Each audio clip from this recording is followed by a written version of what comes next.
여러분 안녕하세요. 오늘은 정말 중요하지만 아무도 가르쳐주지 않는 이야기를 나눠보려 합니다. 바로 가족이 집에서 돌아가셨을 때 우리가 무엇을 해야 하는지에 대한 이야기입니다. 많은 분들이 이런 상황을 상상조차 하기 싫어하십니다. 아직 건강한데 무슨 그런 이야기를 하냐고 하십니다. 불길한 소리 하지 말라고 하십니다. 하지만 준비되지 않은 채 그 순간을 맞이하면 슬픔보다 당황이 먼저 찾아옵니다. 저는 오랫동안 병원에서 일했습니다.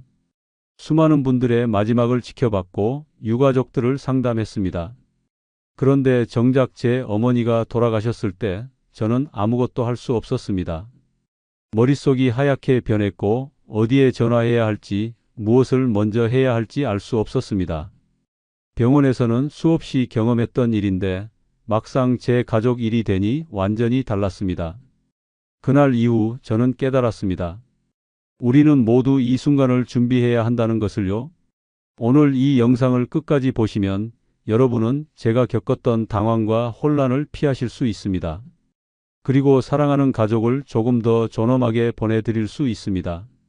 자, 그럼 시작하겠습니다. 먼저 제 이야기부터 들려드리겠습니다. 그날 아침 어머니는 평소처럼 거실에 앉아 계셨습니다. 조용히 정말 아무 소리도 없이 말입니다. 엄마, 아침 드세요. 대답이 없었습니다. 가까이 다가가 보니 어머니는 이미 숨을 거두신 상태였습니다. 평화롭게 고통 없이 돌아가셨습니다. 하지만 저는 평화롭지 못했습니다. 순간 모든 것이 멈췄습니다. 병원에서 수없이 봤던 죽음인데 내 집 거실에서 일어나니 완전히 달랐습니다. 떨리는 손으로 119에 전화를 걸었습니다. 저희 어머니가 숨을 쉬지 않으십니다. 내 목소리인데 내 목소리 같지 않았습니다. 곧 구급대원이 도착했습니다. 차분하고 훈련된 모습으로 상황을 확인하더니 이렇게 말했습니다. 저희는 사망을 추정할 수만 있습니다. 공식적인 사망 진단서는 의사가 작성해야 합니다. 병원으로 이송하셔야 합니다. 그 순간 저는 멍해졌습니다. 집에서 돌아가셨는데 병원으로 가야 한다고요? 병원에서 오랫동안 일했던 제가 이 사실을 모르고 있었습니다. 그리고 그 순간부터 현실이라는 벽이 저를 덮쳤습니다. 슬픔을 느낄 틈도 없이 절차와 서류가 저를 짓눌렀습니다. 여러분, 이게 현실입니다. 사랑하는 가족이 집에서 돌아가시면 우리는 슬퍼할 시간도 없이 수많은 절차와 마주해야 합니다. 그리고 그 절차를 모르면 당황하고 실수하고 후회하게 됩니다. 그렇다면 정확히 무엇을 해야 할까요? 지금부터 단계별로 자세히 말씀드리겠습니다. 가족이 숨을 쉬지 않는 것을 발견하면 가장 먼저 119에 전화하셔야 합니다. 당황하지 마시고 차분하게 상황을 설명하세요. 저희 어머니가 숨을 쉬지 않습니다. 주소는 어디입니다. 이렇게 말씀하시면 됩니다. 구급대원이 도착하면 상황을 확인합니다. 만약 이미 돌아가신 상태라면 구급대원은 사망을 추정할 수 있습니다. 하지만 공식적인 사망 확인은 의사만 할 수 있습니다. 여기서 두 가지 경우로 나뉩니다. 만약 돌아가신 분이 최근 몇 개월 이내에 병원 진료를 받으셨다면 그 병원에 연락하세요. 추치의가 있다면 더 좋습니다. 의사가 직접 방문하거나 병원으로 모시고 가서 사망 진단서를 발급받을 수 있습니다. 만약 최근 병원 진료 기록이 없다면 응급실로 가셔야 합니다. 구급차로 이송되고 응급실 의사가 사망을 확인한 후 진단서를 발급합니다. 이 과정이 가족에게는 정말 힘듭니다. 이미 돌아가신 분을 다시 차에 싣고 병원으로 가야 하니까요. 하지만 법적으로 필요한 절차입니다. 사망 진단서는 정말 중요합니다. 이 서류 없이는 아무것도 할 수 없습니다. 장례식장 예약도, 화장장 예약도, 은행 업무도 불가능합니다. 그러니 사망 진단서를 받을 때 꼭 기억하세요. 최소 3부 이상 받으세요. 복사본이 아니라 원본으로요. 왜냐하면 여러 곳에서 원본을 요구하기 때문입니다. 장례식장, 화장장, 은행, 보험회사, 구청 등등 말입니다. 한 부만 받으면 나중에 다시 병원에 가서 재발급 받아야 합니다. 시간도 낭비되고 비용도 듭니다. 사망 진단서를 받으면 바로 장례식장에 연락하세요. 여기서 많은 분들이 놀라십니다. 장례식장이 꽉 찼다고요? 네, 맞습니다. 특히 서울이나 수도권은 장례식장이 항상 붐빕니다. 당일 빈소를 구하기 어려운 경우도 많습니다. 그러니 여러 곳에 동시에 연락하세요. 집에서 가까운 장례식장 두세 곳을 미리 알아두는 것도 좋습니다. 장례식장을 정할 때 확인할 사항들이 있습니다. 빈소가 바로 가능한가, 화장장과 연계가 되는가, 비용은 얼마인가, 시설은 어떤가. 모두 중요하지만 가장 중요한 건 바로 모실 수 있느냐입니다. 요즘은 대부분 화장을 선택하십니다. 하지만 화장장도 예약이 필요합니다. 그리고 화장장 예약이 늦어지면 장례 기간이 길어집니다.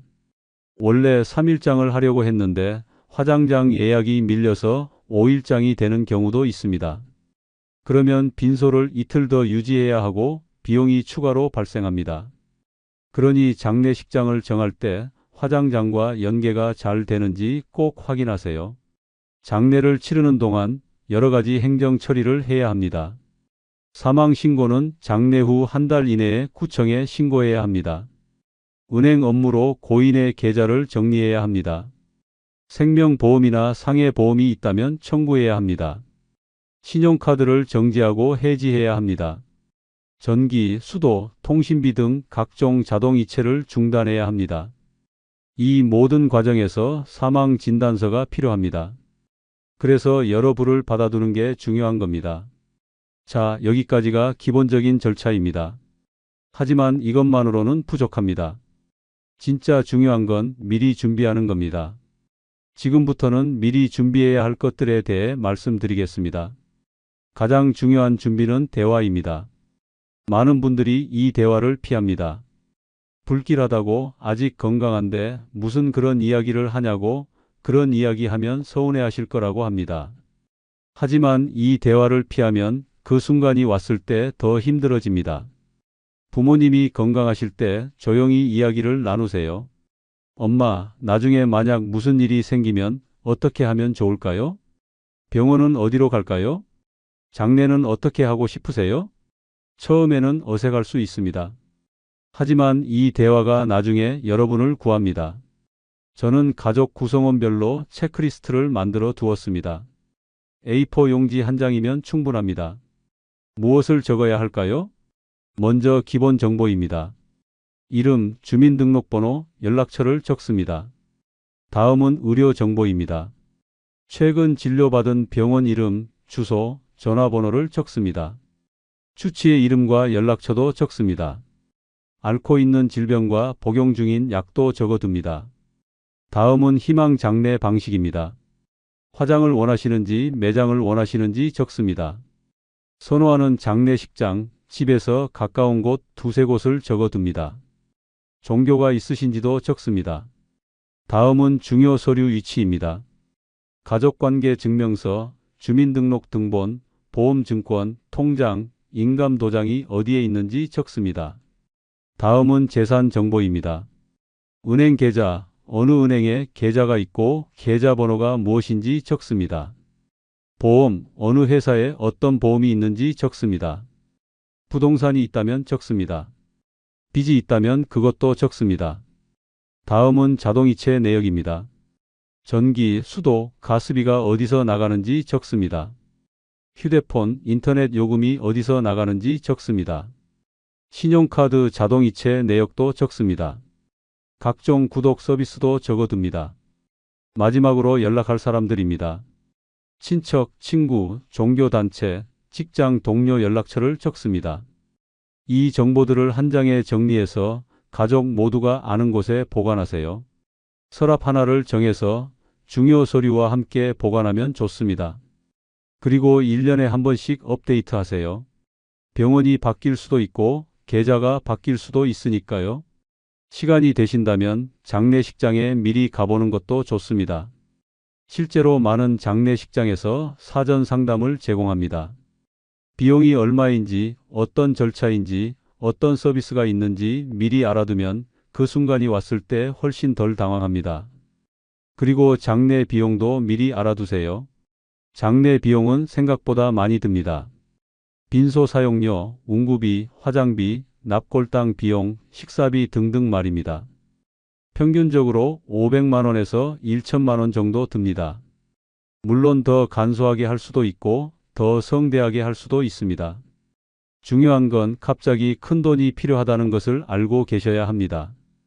부모님이 생명보험이나 상해보험에 가입하셨는지 확인하세요.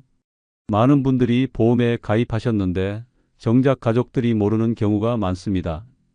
보험 증권을 찾아서 어떤 보험인지 보장 내용이 무엇인지 확인하세요. 그리고 보험사 연락처도 적어두세요.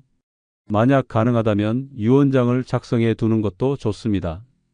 재산이 많지 않아도 괜찮습니다. 누구에게 무엇을 주고 싶은지, 장례는 어떻게 하고 싶은지 간단하게라도 적어두면 나중에 가족 간 다툼을 피할 수 있습니다. 자, 지금까지 절차와 준비에 대해 말씀드렸습니다. 하지만 이 모든 것보다 더 중요한 게 있습니다. 바로 마음의 준비입니다. 여러분, 죽음은 절차가 아닙니다. 서류도 아닙니다. 죽음은 이별입니다. 사랑하는 사람과의 마지막 순간입니다. 그 순간을 어떻게 맞이하느냐가 정말 중요합니다. 제가 가장 후회하는 게 뭔지 아십니까? 어머니가 돌아가신 그 순간 저는 너무 급하게 움직였습니다. 119에 전화하고 병원에 연락하고 서류를 준비했습니다. 정작 어머니 곁에 조용히 앉아서 손을 잡고 마지막 인사를 제대로 드리지 못했습니다. 나중에서야 깨달았습니다. 그 순간이 얼마나 소중한지를요. 여러분은 제 실수를 반복하지 마세요. 가족이 숨을 거두신 그 순간 바로 전화기를 들지 마세요. 잠시 단 몇 분이라도 좋으니 그분 곁에 앉아 계세요. 손을 잡아주세요. 이름을 불러드리세요. 사랑합니다. 고생하셨습니다. 편히 가세요. 이런 말을 전해드리세요. 그 몇 분이 나중에 여러분을 위로할 겁니다. 급히 서류를 준비하고 전화를 돌리는 것보다 그 조용한 시간이 훨씬 더 중요합니다.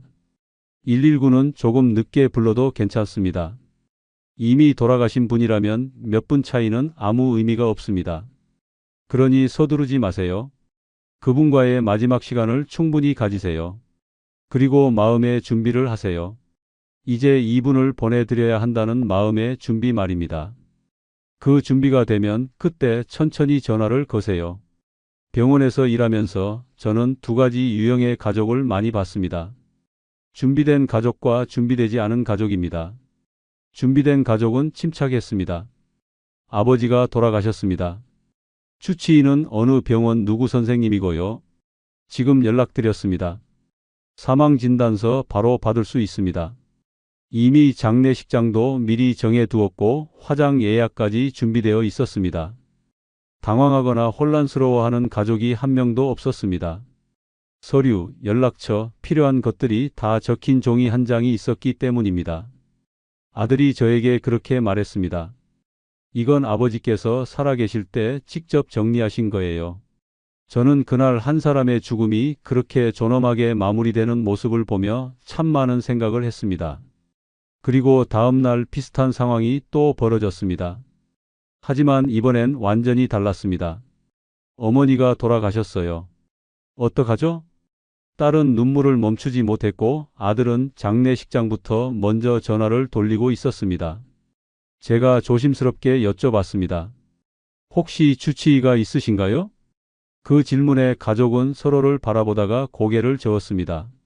사망 진단서 발급이 안 됐고 경찰이 출동했습니다. 검안이 진행됐습니다. 결국 장례는 3일이 밀렸고 고인의 상태도 안 좋게 변했습니다. 무엇보다 가족 모두가 이럴 줄 몰랐다. 왜 아무것도 안 정해놨을까 하며 자신을 탓하고 서로에게 상처를 주더군요. 그 두 가족을 보며 저는 확실히 느꼈습니다. 죽음 자체는 바꿀 수 없지만 죽음을 어떻게 맞이할지는 준비로 바꿀 수 있다는 걸요. 단 한 번의 대화, 단 한 장의 리스트가 남겨진 가족을 살리고 떠나는 사람을 지켜줍니다. 혹시 지금 여러분 손에 그 한 장의 리스트가 있으신가요? 어머니를 떠나보낸 이후 저는 한 가지 습관을 갖게 됐습니다. 한 달에 한 번 가족 구성원별로 마지막을 위한 체크리스트를 다시 확인해 보는 겁니다. 사람들은 죽음을 이야기하면 왠지 찜찜하다고 생각하지만 막상 해보면 생각보다 간단합니다. 그냥 한 장짜리 메모지일 뿐이니까요. 처음엔 아내와 아이들도 무서운 얘기 하지 말라고 했습니다. 하지만 이제는 아빠 이거 업데이트 해야 할 때 아닌가요? 하며 먼저 말해줄 정도가 됐습니다. 죽음은 감정이지만 준비는 기술입니다. 누군가를 제대로 보내고 싶다면 지금 그 이름을 하나씩 불러가며 체크리스트를 채워보세요. 단 5분이면 됩니다. 그날 어머니가 돌아가신 후 저는 몸을 움직일 수가 없었습니다. 병원에서 수많은 임종을 지켜봤고 누군가의